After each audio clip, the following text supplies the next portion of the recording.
Univesp, Universidade Virtual do Estado de São Paulo. Disciplina Leitura e Produção de Textos. Tema da aula: As funções sociais da leitura. Professora Vanessa Martins do Monte. Olá, pessoal, tudo bem? A professora Vanessa Martins do Monte é branca, tem cabelos castanhos escuros e curtos em corte pixie. Ela usa brinco de pérola preta e blusa cinza estampada com quadrados beges. A docente está em um cômodo de paredes brancas. Atrás dela há um gaveteiro preto. Sobre ele, diversos livros, uma planta em um vaso preto e um rádio antigo de metal em formato de caixa, com botões circulares e visor analógico de estações de rádio. Na parte superior do rádio, há listras horizontais amarelas e verdes. Acima do gaveteiro, pendurado na parede, há um quadro com a pintura de flores amarelas. Eu gostaria de conversar com vocês um pouquinho sobre Paulo Freire, ou sobre as funções sociais da leitura no mundo de hoje. Porque Paulo Freire, para mim, é sinônimo de discussão sobre a leitura. Nós vimos que ele venceu o Carnaval aqui de São Paulo, o tema da escola escolhida em primeiro lugar foi justamente Paulo Freire. Então a Águia de Ouro acertou bastante fazendo essa justa homenagem ao Paulo Freire. Eu não sei se vocês sabem, mas o Paulo Freire, ele é o 163º autor mais citado de todas as universidades do mundo. Então, se a gente for pensar, cada universidade, em todos os seus cursos, de todas as áreas existentes no mundo inteiro, o Paulo Freire ocupa essa posição, Ou seja, ele é um intelectual, um pesquisador, um professor, um educador bastante respeitado, não só no Brasil, mas no mundo todo. E isso é importantíssimo a gente saber. Como é que eu sei essa informação? Eu vou colocar um link aqui embaixo para vocês, para vocês entrarem, que é um site, que levanta, chamado Open Syllabus, que levanta as ementas, ou seja, aquele programa resumido das disciplinas que a gente tem na universidade, e ele vai levantando automaticamente todas as obras que são ali referenciadas, e eles jogam isso num grande banco de dados e conseguem fazer esses levantamentos, Então, assim, ele é, na área da educação, se a gente for pensar essa área, todos os cursos de graduação relacionados à educação em todas as universidades do mundo, ele é o 6º autor mais citado. Ou seja, ele é uma referência. E a gente tem que entender por que ele é uma referência, porque ele está tão associado assim à questão da leitura, da escrita e da leitura, mas eu queria falar hoje mais da leitura. Então, para isso, eu estou usando 2 verbetes do dicionário Paulo Freire, que depois também eu vou deixar a indicação bibliográfica certinha para vocês, que são sobre a leitura do mundo e sobre o ler e a leitura, tá?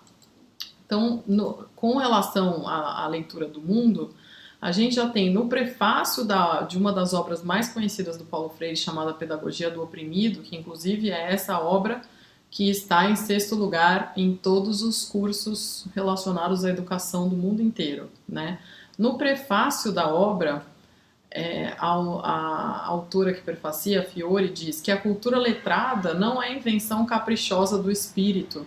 Surge no momento em que a cultura, como reflexão de si mesma, consegue dizer-se a si mesma, de maneira definida, clara e permanente.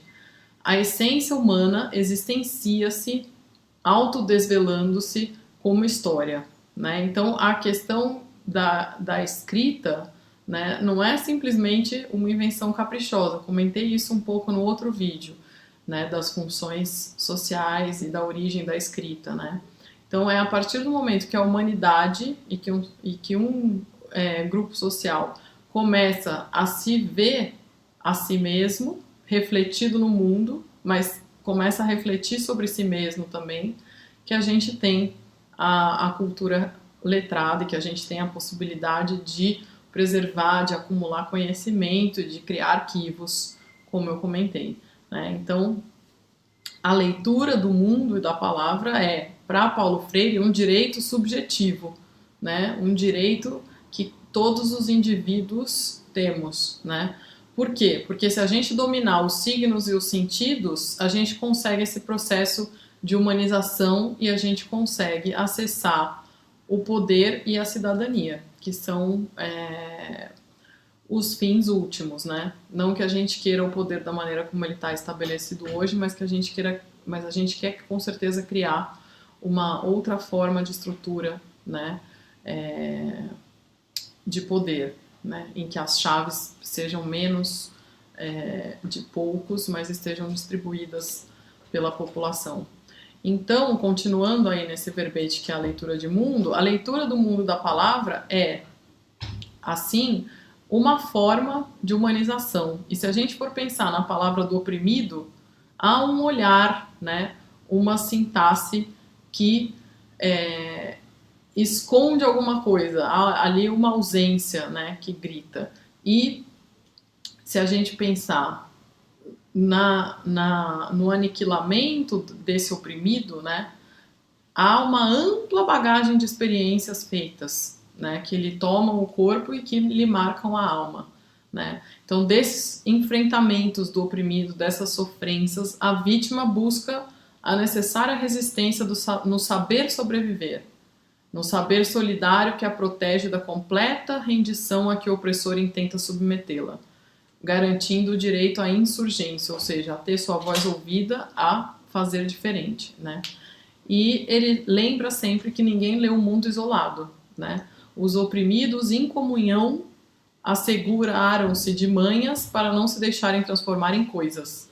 Então, do lugar onde eles estão, eles possuem uma leitura singular, né? Análogo, ou seja, próximo, parecido com aquele que, situado na periferia, vê também o centro da cidade.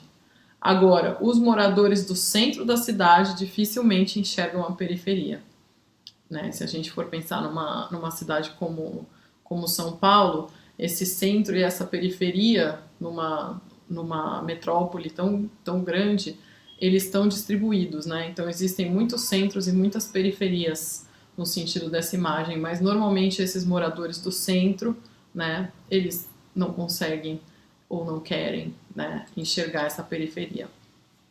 Então, para o Paulo Freire, há um papel pedagógico e político nesse processo, né? Então, nessa troca de saberes, nessa interlocução, nesse compartilhamento, o educador, o professor, ele nunca pode se omitir de também ele comunicar a sua leitura do mundo, né? Então, nós temos, cada um de nós, a nossa leitura do mundo.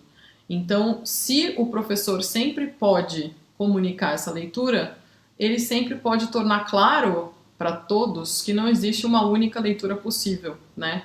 E é disso que a gente sempre tenta se salvar, né? Então, sempre quando alguém chega e fala, não, isso aqui é a verdade, então essa é a forma de ler e a única forma possível só existe essa. A gente sempre tem que desconfiar, e mais do que desconfiar, a gente tem que enfrentar, a gente tem que confrontar, porque existem muitas, né, leituras possíveis. Então, a gente pode dizer que há tantos mundos quanto leituras possíveis dele, que é o que a gente chama de polissemia, né? Que são muitos, que é poli, sentidos, né? Muitas leituras possíveis. Então, nenhuma leitura é definitiva ou terminal, né? A palavra está sempre mudando e nos recriando, né? O Paulo Freire falava de uma releitura do mundo, supondo uma leitura feita antes. Então, antes da gente falar, antes da gente colocar em palavras, a gente está lendo o mundo. E essa releitura do mundo seria o momento em que a gente coloca isso em palavras, né? Mas a gente sempre pode recriar a palavra, o mundo e nós mesmos nesse processo de leitura, né? E ao dizer a palavra que somos, no irrequieto contexto cultural da história, materializamos essa libertação na luta histórica contra toda a opressão, que essa era a grande luta do Paulo Freire. Então, a temática da leitura perpassa várias obras dele, discutindo a sua concepção, né, o que ele entende por leitura e qual a sua importância a partir das suas experiências nesse campo. é mais ou menos conhecido, né, que o Paulo Freire trabalhou muito com a alfabetização de adultos, né? Inclusive, a sua obra inaugural, que é essa, a mais citada, A Pedagogia do Oprimido, né, ela foi escrita no exílio, no Chile, em 1967, então na época da ditadura militar, né?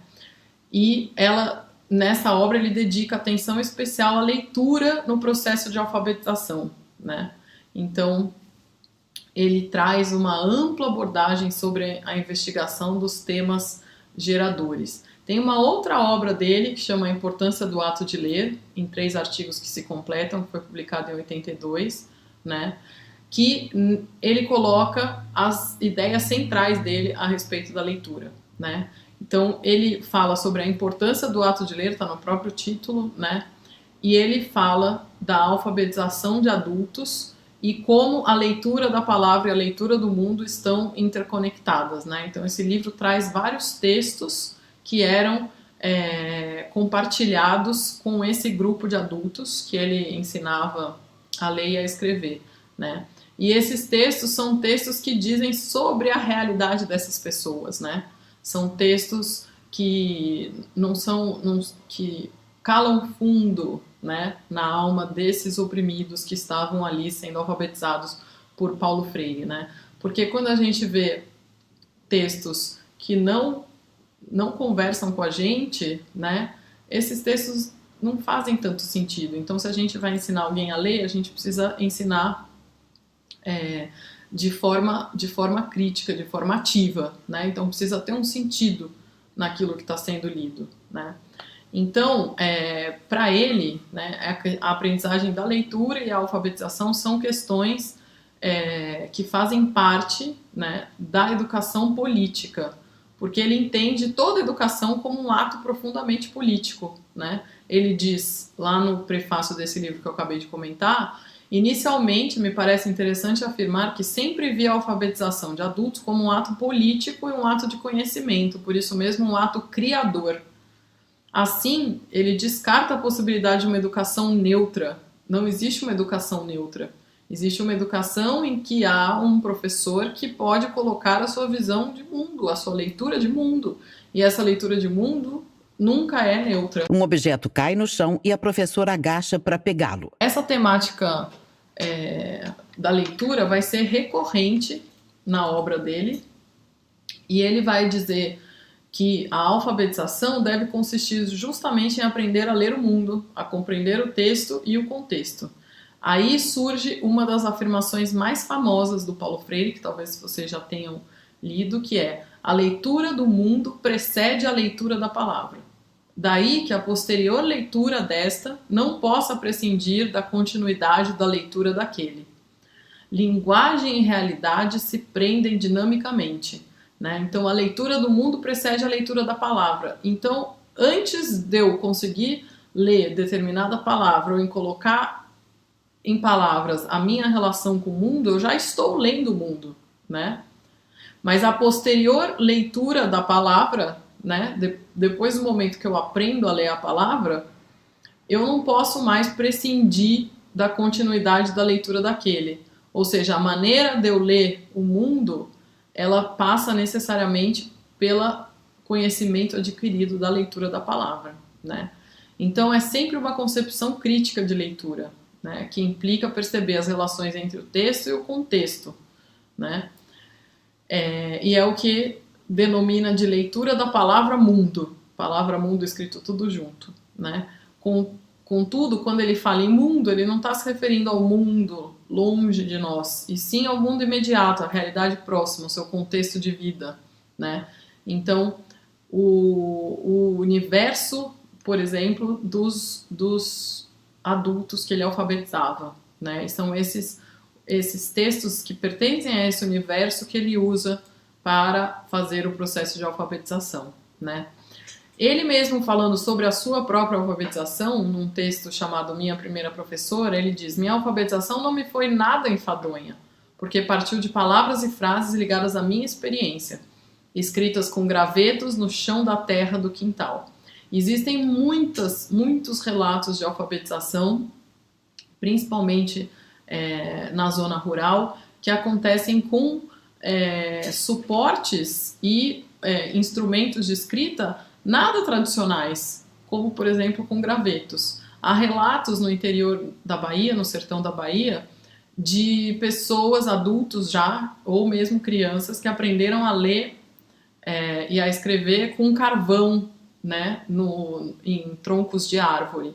Né? Então, são formas de alfabetização que têm a ver com a experiência do indivíduo. Né? E essas são formas muito mais ricas, muito mais críticas, né, que marcam mais o processo de aprendizagem. Né? Então, ele diz numa